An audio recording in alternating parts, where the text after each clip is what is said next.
નમસ્કાર, જય ગણેશ દર્શક મિત્રો. વીટીવીની વિશેષ રજૂઆત ભવિષ્ય દર્શન કાર્યક્રમમાં હું શાસ્ત્રી મુકુંદ પંડ્યા આપ સર્વ દર્શક મિત્રોનું હાર્દિક સ્વાગત કરું છું.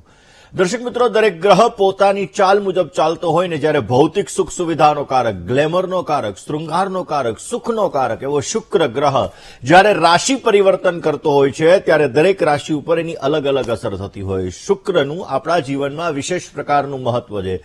સૈયાની અંદર એટલે કે જ્યારે આપણે શાંતિથી બેસવું હોય તો એમાં પણ સુખની જરૂર પડે. દરેક પ્રકારના સુખોનો કારક ગ્રહ કોઈ હોય તો એ છે શુક્ર મહારાજ. દૈત્ય ગુરુ શુક્રાચાર્ય તરીકે ઓળખવામાં આવે છે, પરંતુ આ શુક્રાચાર્ય મહારાજ દરેક વ્યક્તિના મનની મનોકામનાઓને પૂર્ણ કરે છે અને આ જ શુક્ર ગ્રહ દરેક વ્યક્તિના જીવનની અંદર ઉત્તમ પ્રકારનો લાભ આપે છે. શુક્ર પોતે દવાઓનો પણ કારક છે, એટલા માટે તમને દવાઓ લાગુ પડે જ્યારે દવાઓનું વ્યવસ્થિત રીતે તમારા જીવનની અંદર એ તમને પોઝિટિવ રિઝલ્ટ આપે એના માટે પણ શુક્ર ગ્રહ મહત્વનો ફાળો ભજવતો હોય છે. તો દર્શક મિત્રો, આજે આપણે વાત કરવાની છે કે શુક્ર આપણા જીવનની અંદર કેવી રીતે અસર કરે છે. શુક્ર ગ્રહ જ્યારે રાશિ પરિવર્તન કરી રહ્યો છે તો આ રાશિ પરિવર્તનની તમારી રાશિ ઉપર કેવી અસર થશે. આ શુક્ર ગ્રહની રાશિ પરિવર્તન તમારા જીવનની અંદર પોઝિટિવ લાભ આપશે કે નેગેટિવ પરિણામ આપશે. નેગેટિવ પરિણામ આપશે તો કયા ઉપાયો કરવા જોઈએ, આ દરેક વિષયો ઉપર વાત કરવી છે. સાથે વાસ્તુના નાના નાના સબ્જેક્ટ વિશે આપણે ચર્ચા કરીશું, પરંતુ શરૂઆત આજના પંચાંગથી કરીએ. દર્શક મિત્રો, આજના પંચાંગની જો વાત કરવામાં આવે તો આજે તારીખ 17/5/2024 અને શુક્રવારનો આજે દિવસ બની રહ્યો છે. વૈશાખ માસ શુક્લ પક્ષ અને એની નવમી કેતા નોમની તિથિ છે, જે સવારે 8:48 પરિપૂર્ણ થઈ ગઈ. અત્યારે દશમી તિથિનો પ્રારંભ થઈ ગયો છે. પૂર્વા ફાલ્ગુની નામનું આજે નક્ષત્ર છે. વ્યાઘાત નામનો યોગ સવારે 9:19 પરિપૂર્ણ થયો અને અત્યારે હર્ષણ નામનો યોગ ચાલુ છે. કૌલવ નામનું કરણ સવારે 8:48 પરિપૂર્ણ થઈને અત્યારે તૈતિલ નામનું કરણ ચાલુ છે અને 12 રાશિઓનું ભવિષ્ય કથન જેના આધાર ઉપર કહેવામાં આવશે ચંદ્રમાનું ભ્રમણ આજના દિવસની અંદર સિંહ રાશિની અંદર રહેશે. એટલે આજે જે કોઈ પણ બાળકોનો જન્મ થશે તેમની રાશિ સિંહ રહેશે, જેના અક્ષર મ અને ટ રહેશે. તો આજે જન્મનાર બાળકોનું ભવિષ્ય સુંદર, સુખમય, આનંદમય, હર્ષમય રહે તેવી શુભકામના સાથે જય ગણેશ. દર્શક મિત્રો, આજે આપણે વાત કરવાના છીએ શુક્ર ગ્રહની. દર્શક મિત્રો, એવું કહેવાય કે જેની કુંડલીની અંદર શુક્ર ગ્રહ મજબૂત હોય, આવા વ્યક્તિઓ સુંદર હોય, આકર્ષક હોય, ભલે કાળા હોય પણ જીવનની અંદર વ્યક્તિઓને આકર્ષિત કરનારા હોય. જેનો શુક્ર સારો હોય આવા વ્યક્તિઓની આત્મવિશ્વાસ ચરમસીમા ઉપર હોય ને જેનો શુક્ર સારો હોય આવા વ્યક્તિઓ લોકપ્રિય હોય છે. કારણ કે જીવનની અંદર દરેક વ્યક્તિ સાથે હળીમળીને રહેવું, દરેક વ્યક્તિ સાથે પોતાના જીવનની અંદર લાભ મેળવો અને દરેક વ્યક્તિ પોતાના જીવનની અંદર ફાયદો આપી શકે અને દરેક વ્યક્તિ સાથેના વ્યવહારો છે સારા રહે તો એ શુક્ર ગ્રહના આધારે થઈ શકે. જે વ્યક્તિનો શુક્ર સારો હોય આવા વ્યક્તિઓ ઇમોશનલ એટેચમેન્ટ સાથે જોડાયેલા હોય, જેનો શુક્ર સારો હોય આવા વ્યક્તિઓ ગ્લેમર એટલે કે શૃંગારની દુનિયાની અંદર પણ આવા લોકોને લાભ સારો મળતો હોય. જેનો શુક્ર સારો હોય એને ભૌતિક સુખ સાધનો પણ સારા મળી શકે ને જે વ્યક્તિનો શુક્ર સારો હોય અને દરેક પ્રકારના સુખો સારા એવા પ્રાપ્ત થાય, માન, સન્માન, પ્રતિષ્ઠા, એની અંદર વૃદ્ધિનું પ્રમાણ પણ શુક્ર સારો હોય તો આપણને જોવા મળે છે. મનોરંજનના ક્ષેત્રની અંદર કે દરેક પ્રકારની અંદર શુક્ર ગ્રહ પોતાના જીવનની અંદર સારો લાભ આપે. શુક્ર દવાઓનો પણ કારક છે, શુક્ર કટલેરીનો પણ કારક છે, શુક્ર કોસ્મેટિકનો પણ કારક છે અને શુક્ર ગ્લેમરની દુનિયાનો પણ કારક છે અને શુક્ર ક્રિએટિવિટીનો પણ કારક છે. જે વ્યક્તિના જીવનની અંદર પોતાના જીવનની અંદર પોતે મીડિયા ક્ષેત્રની અંદર આગળ વધવું છે, એક્ટિંગ, એક્ટ્રેસ લાઇનની અંદર આગળ વધવું છે, પોતાના જીવનની અંદર પોતે કોઈ પણ સારી વસ્તુઓ પ્રત્યેનું આકર્ષણ વધારવું છે, જ્યાં જુઓ જ્યાં સારું છે ત્યાં શુક્ર ગ્રહ રહેલો છે. અને દર્શક મિત્રો, આ જ શુક્ર મહારાજ જ્યારે રાશિ પરિવર્તન કરે ત્યારે ઉત્તમ પ્રકારનો લાભ દરેક રાશિને આપતા હોય. કારણ કે મેષ રાશિ અગ્નિ તત્વની રાશિ, અગ્નિ તત્વની રાશિની અંદરથી નીકળીને 19/5/2024 ના રોજ વહેલી સવારે 8:51 આ શુક્ર મહારાજ પોતે રાશિ પરિવર્તન કરવાના છે. પોતાની સ્વગૃહી રાશિ, જે રાશિના પોતે સ્વામી છે એવી રાશિ એટલે કે વૃષભ રાશિની અંદર પોતે પરિવર્તન કરવાના છે. 12 જૂન 2024 સુધી સાંજે 6:37 સુધી આ શુક્ર મહારાજ વૃષભ રાશિની અંદર રહેશે. આ વૃષભ રાશિ પોતાની રાશિ છે, કારણ કે વૃષભ અને તુલાનો સ્વામી શુક્ર છે. શુક્ર મહારાજ મીન રાશિની અંદર ઉચ્ચના બને છે. આ શુક્ર મહારાજ 12 રાશિ ઉપર કેવી અસર કરશે મેષથી લઈ અને મીન રાશિના જાતકોને આ શુક્ર મહારાજ પોતાના ઘરની અંદર જ્યારે પ્રવેશવાના છે તો એ તમારા જીવનની અંદર કેવો લાભ આપશે, કેવો નુકસાન આવશે, કયા જાતકોને આપશે ફાયદો, કયા જાતકોને આપશે નુકસાન, આ આ વિષય ઉપર આપણે રાશિ ભવિષ્યની સાથે વાત કરીએ, પરંતુ દર્શક મિત્રો પહેલાં વહેલા આપણે જાણવું છે કે શુક્ર તમારો નબળો છે, શુક્ર તમને સમસ્યા આપે છે, શુક્ર તમને તકલીફ આપે છે. તો એના લક્ષણો શું છે? કારણ કે ડાયાબિટીસનો કારક પણ શુક્ર છે. જે વ્યક્તિને ડાયાબિટીસ થાય તો સમજી લેવાનું શુક્ર ગ્રહ ક્યાંક ને ક્યાંક એમાં ફાળો ભજવી રહ્યો છે. દર્શક મિત્રો, કોઈ પણ વ્યક્તિના જીવનની અંદર જયારે શુક્ર ગ્રહ નબળો હોય ત્યારે ભૌતિક સુખ સાધનોથી પોતે વંચિત રહે છે. એટલે જે વ્યક્તિ મર્સિડીઝ કાર ચલાવતો હોય તો સમજી લેવાનું ભલે ડ્રાઈવરની નોકરી કરે છે પણ એનો શુક્ર સારો છે, કારણ કે મર્સિડીઝ કાર ચલાવે છે. જે વ્યક્તિને ભૌતિક સુખ સાધનો સારા પ્રાપ્ત નથી થતા તો આવા વ્યક્તિઓનો શુક્ર નબળો હોય છે. જેનો શુક્ર નબળો હોય આવા વ્યક્તિઓ ધર્મ અને આધ્યાત્મિકતા તરફ વધારે જતા હોય છે. જેનો શુક્ર સારો હોય આ લોકોનું ભોગ વિલાસિતાની અંદર મન લાગતું હોય અને ક્યાંક ને ક્યાંક ચરિત્રને લગતી સમસ્યાઓ પણ આના લીધે ઉત્પન્ન થતી હોય. જેનો શુક્ર નબળો હોય છે આવા વ્યક્તિઓને પોતાના જીવનની અંદર શારીરિક સુખાકારી મધ્યમ માત્રામાં પ્રાપ્ત થાય છે, સારી પ્રાપ્ત નથી થતી. જેનો શુક્ર સારો નથી હોતો, જેનો શુક્ર નબળો હોય છે, જેનો શુક્ર તકલીફ આપતો હોય છે, આવા વ્યક્તિઓને એક પછી એક એમ બીમારીઓ થતી રહેતી હોય છે. ડાયાબિટીસને લગતી બીમારી પણ જ્યારે શુક્ર છઠ્ઠા સ્થાનની અંદર હોય, શુક્ર નબળો હોય, શુક્ર પીડા આપતો હોય ત્યારે ડાયાબિટીસને લગતી સમસ્યા પણ થતી હોય છે. દર્શક મિત્રો, જે વ્યક્તિનો શુક્ર નબળો છે આવા વ્યક્તિઓને લગ્ન જીવનની અંદર, દાંપત્ય જીવનની અંદર, સંતાન સુખની અંદર પણ સમસ્યાઓ સર્જાતી હોય. જેનો શુક્ર નબળો હોય આપણે એવું વિચારીએ કે શુક્ર પૈસાનો કારક છે, શુક્ર ગ્લેમરનો કારક છે. અરે શુક્ર આપણા જીવનની અંદર વિશેષ પ્રકારનું મહત્વ ધરાવે છે. જે લઘર વઘર થઈને ફરતા હોય ને તો સમજી લેવાનું એનો શુક્ર સારો નથી. જે પોતે પર્સનાલિટી ડેવલપમેન્ટ, પોતાના જીવનની અંદર first impression is last impression, પોતાના જીવનની અંદર જ્યાં જાય પોતે પોતાની ઇમ્પ્રેશન પાડી શકે, પોતાના જીવનની અંદર પોતાનો દેખાવ, પોતાનું વ્યક્તિત્વ, પોતાના કપડાં પહેરવાની જે ક્ષમતા છે, કપડાં પહેરવાની જે સ્ટાઇલ છે, પછી પોતાના જીવનની અંદર રહેવાની જે સ્ટાઇલ છે, વાત કરવાની સ્ટાઇલ છે, એના દ્વારા જ્યારે લોકોને આકર્ષિત કરી શકે તો સમજી લેવાનું શુક્ર ગ્રહ સારો છે, શુક્ર એને લાભ આપી રહ્યો છે. પરંતુ જો આ જ વસ્તુ ઓપોઝિટ હોય તો સમજી લેવાનું શુક્ર નબળો છે. દર્શક મિત્રો, આજ શુક્ર ગ્રહ જ્યારે મેષથી લઈને વૃષભ રાશિની અંદર પરિવર્તન થવા જઈ રહ્યા છે તો મેષથી લઈ મીન રાશિના જાતકોને કેવો આપશે લાભ, કેવું આપશે નુકસાન? કારણ કે આ જ સમયગાળાની અંદર ચૂંટણીનું રિઝલ્ટ પણ ડિક્લેર થવાનું છે, તો એમાં પણ કેવી અસર થશે? આ દરેક વિષયો ઉપર મારે ચર્ચા કરવી છે, પરંતુ શરૂઆત સાથે વાત કરીએ, સમસ્યાનું સમાધાન મેળવવા પ્રયત્ન કરીએ. હેલો, જય ગણેશ શાસ્ત્રી. જય ગણેશ, બોલો પ્રભુ. હા, મારા નાના ભાઈ માટે પ્રશ્ન હતો. નામ, તારીખ, સમય અને સ્થળ. 28/12/2002, 19:30 અમદાવાદ. શું પ્રશ્ન હતો? હા, એ 2025માં કેનેડાના પીઆર માટે ફાઇલ મૂકશે તો મતલબ એનું રિઝલ્ટ 2026માં આવશે તો પીઆર થઈ જશે આના?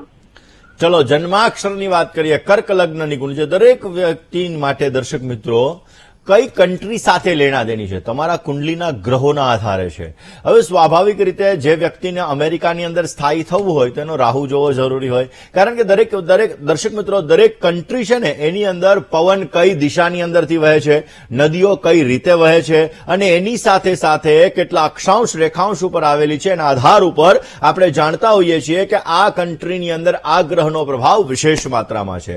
હવે વાત કેનેડાના પીઆરની કરી. હવે 2026ની વાત કરી એટલે કે શનિ મહારાજ કુંભ રાશિની અંદરથી નીકળી અને મીન રાશિની અંદર પ્રવેશ કરી ચૂક્યા હોય, એટલે કે ભાગ્યસ્થાનની અંદર આવી ચૂક્યા હોય. ગુરુમાં શનિની અત્યારે પ્રત્યંતર દશા ચાલી રહી છે, જે 2026ની અંદર જોવા જઈએ તો ઓલરેડી ગુરુમાં શનિમાં શુક્રની પ્રત્યંતર દશા હશે. ચિંતા ન કરો, આમના કેનેડાના પીઆરના યોગ અવશ્ય સારા છે. ભગવત કૃપાથી કેનેડાના પીઆર થઈ શકે એવા સંપૂર્ણ યોગો બની રહ્યા છે. પરંતુ જન્માક્ષરની અંદર લાભસ્થાનમાં રાહુ મહારાજ છે. મોઢામાં આવેલો કોળિયો ક્યારેક છીનવાઈ જાય અને એટલા માટે બને તો ભગવાન શંકરની આરાધના કરવાનું કહેજો, ભગવાન શિવની પૂજા કરવાનું કહેજો. બને ત્યાં સુધી નિત્ય સાંજના સમયે હનુમાન ચાલીસાનો પાઠ કરવાનું કહેજો અને ગુરુનો ઓરિજિનલ પોખરાજ પહેલી આંગળીની અંદર ધારણ કરાવી લેજો. પોઝિટિવ રિઝલ્ટ મળશે, જીવનની સમસ્યાઓ દૂર થશે અને ઉત્તમ પ્રકારનો લાભ પ્રાપ્ત થતો જણાય. વાત કરીએ, સમસ્યાનું સમાધાન મેળવવા પ્રયત્ન કરીએ. હલો, જય ગણેશ. જય ગણેશ મુકુંદ મહારાજ. હાજી, આપણે મારા માટે પ્રશ્ન હતો. નામ, તારીખ, સમય અને સ્થળ. આપણે મારી જન્મ તારીખ છે 7/10/1982. 7/10/1982. 1982. ઓકે. સમય સવારે 4 વાગે. ઓકે. સવારે 4 વાગે અને જન્મ સ્થળ ખંભાત છે. શું પ્રશ્ન હતો? આપણે મારે છે ને સાહેબ, મને શરીરમાં શ્વાસની તકલીફ રહે છે. મેડિકલ રિપોર્ટ બધું કરાવ્યું ને એમાં કઈ આવતું નથી અને શ્વાસ જ ચડ્યા કરે. કઈ કામ ધંધો કઈ થતું નથી અને બસ આમ બીમાર ને બીમાર જ રહ્યા કરાય. ચલો જન્માક્ષરની વાત કરીએ. જન્માક્ષરની અંદર સિંહ લગ્નની કુંડલી છે. ગુરુ શનિનો આધ્યાત્મિક યોગ છે. દશમ સ્થાનની અંદર વૃષભ રાશિનો ચંદ્રમા છે. ગોચરમાં અત્યારે 7મા સ્થાનની અંદર શનિ મહારાજનું પરિભ્રમણ ચાલે છે. તમારો બુધ અસ્તનો છે, શુક્ર અસ્તનો છે, શનિ અસ્તનો છે. બુધ અસ્તનો હોય હંમેશાને માટે દર્શક મિત્રો, જયારે બુધ અસ્તનો હોય અથવા નીચસ્થ હોય ત્યારે એલર્જીને લગતી સમસ્યા ઉત્પન્ન કરાવડાવે. કાનના ગળાનો કારક ગ્રહ પણ બુધ છે ને એટલા માટે કાનના ગળાને લગતી સમસ્યા એ પણ બુધ આધારિત હોય છે. બની શકે તો વર્ષમાં એકવાર કિન્નરને સંપૂર્ણ શણગારનું દાન આપજો. રોજ ગાય માતાને ઘાસ ખવડાવજો. રોજ તુલસીના પાનનું સેવન કરજો.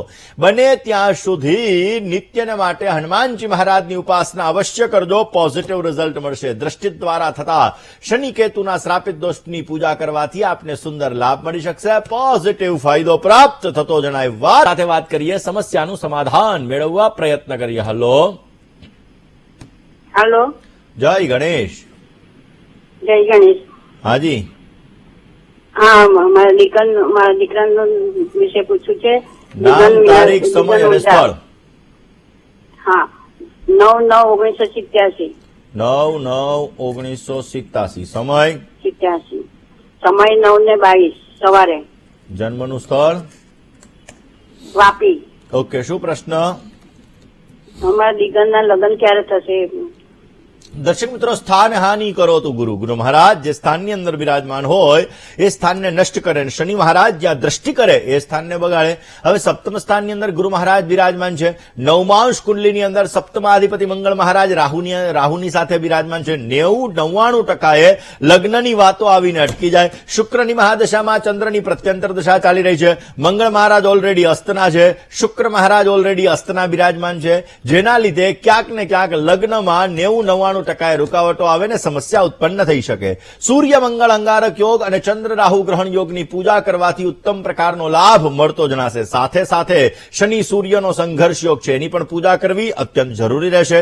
રોજ સવારના પૂરમાં સૂર્યને હળદરવાળું જલ ચડાવી હનુમાન ચાલીસાનો નિત્યને માટે પાઠ કરી દવાખાનાની અંદર પીવાના પાણીની વ્યવસ્થા કરવી પોઝિટિવ રિઝલ્ટ આપશે. બને ત્યાં સુધી નિત્યને માટે ઓમ વિષ્ણવે નમઃ મંત્રનો જપ કરાવજો. પોઝિટિવ રિઝલ્ટ મળતું જણાશે. લગ્નનો યોગ ઓલરેડી આગામી સમયની અંદર એટલે કે સપ્ટેમ્બર 2024 પછી ચાલુ થવા જઈ રહ્યો છે, જેમાં વૃશ્ચિક, કુંભ, મિથુન અને કન્યા આ 4 રાશિ સાથે ઉત્તમ પ્રકારની લેણાદેણી બની રહી છે. વાત છો તમારો મનપસંદ કાર્યક્રમ એટલે ભવિષ્ય દર્શન. દર્શક મિત્રો, વાત કરી રહ્યા છીએ આજે જે દર્શક મિત્રોનો જન્મદિવસ છે એવા દરેક દર્શક મિત્રોની આજે જન્મદિવસ છે એવા દરેક દર્શક મિત્રોને પ્રથમ તો જન્મદિવસની ઘણી બધી શુભકામનાઓ. તમારા જીવનની અંદર તમે સારી પ્રગતિ કરો, તમારા કાર્યો સિદ્ધ થાય અને તમારી દરેક પ્રકારની મનની મનોકામનાઓ પરિપૂર્ણ થાય તેવી ભગવાન સિદ્ધિવિનાયકના ચરણ કમલની અંદર પ્રાર્થના સાથે મારા તરફથી, ભવિષ્ય દર્શનની ટીમ તરફથી અને વી ટીવી પરિવાર તરફથી આપને ઘણી બધી શુભકામનાઓ. આ વર્ષ તમારા માટે મંગલદાયી રહેતો જણાશે. આ વર્ષમાં નવું સાહસ અવશ્ય કરશો ને એ સાહસ દ્વારા તમને સિદ્ધિ પણ પ્રાપ્ત થતી જણાય. પરંતુ વર્ષના મધ્ય ભાગની અંદર થોડુંક ધ્યાન રાખવું જરૂરી છે. મન ભટકા તો જીવનની અંદર સમસ્યા આવી જશે. મન તમારું ભટકશે, મન ક્યાંક વિચલિત થશે તો તમને સમસ્યાઓ સર્જાવી શકે એમ છે ને એટલા માટે બને તો રોજને માટે ભગવાન સૂર્યને જલ અર્પણ કરજો. આદિત્યાય નમઃ, સૂર્યાય નમઃ, મિત્રાય નમઃ આ સૂર્યના 12 નામનો જપ કરજો. પોઝિટિવ રિઝલ્ટ મળશે. જેની લગ્નની તારીખ છે એવા દરેક દંપતીઓને પ્રથમ તો લગ્ન દિવસની ઘણી બધી શુભકામનાઓ. તમારું દાંપત્ય જીવન મંગલમય રહેતું જણાય, તમારું દાંપત્ય જીવન આનંદમય રહેતું જણાય ને તમારું દાંપત્ય જીવન હર્ષમય રહેતું જણાય એવી ભગવાનના ચરણોની અંદર પ્રાર્થના. આ વર્ષ દરમિયાન સંતાનને લગતી સમસ્યાઓ તમારી દૂર થઈ શકે, તમારા જીવનની અંદર તમે સારી પ્રગતિ કરી શકો અને ઉત્તમ પ્રકારનો લાભ પણ પ્રાપ્ત કરી શકો. રોજને માટે બને ત્યાં સુધી ભગવાન શિવ ઉપર બિલ્વપત્ર અર્પણ કરજો, પોઝિટિવ રિઝલ્ટ મળશે. દર્શક મિત્રો, આજનો શુભાંક કયો અંક આજે તમારું ભાગ્ય ચમકાવી શકશે? આજે અંકની વાત કરીએ તો 8 અંક તમારા માટે લાભદાયી છે. સિલ્વર અને દુધિયા કલર તમને અવશ્ય સારો લાભ આપી શકશે અને શુભ સમય આજે સવારે 9:05 થી 10:47 સુધીનો રહેશે. જ્યારે રાહુકાલની વાત કરીએ તો આજે સવારે 10:30 વાગ્યાથી 12 વાગ્યા સુધીનો સમય રાહુકાલનો સમય છે.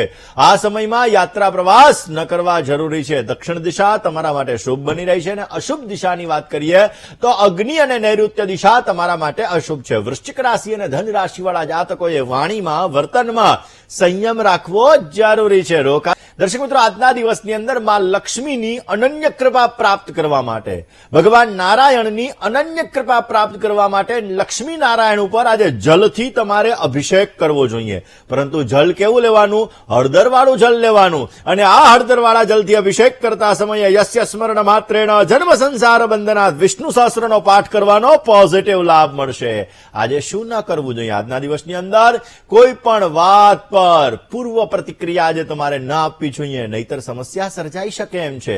ઓમ દરિદ્ર નાશિની દેવ્યય નમઃ આ મંત્રનો જપ કરવો જોઈએ અને દહીં અને ભાતનું સેવન કરવાથી આપને પોઝિટિવ રિઝલ્ટ મળતું જણાશે. દર્શક મિત્રો, તમારા ફોન કોલ્સ નથી લાગી રહ્યા અને તમારે તમારી સમસ્યાનું સમાધાન મેળવવું છે તો અમારું પત્ર વ્યવહાર માટેનું સરનામું નોટ અને પેન લઈને નોંધી લેશો.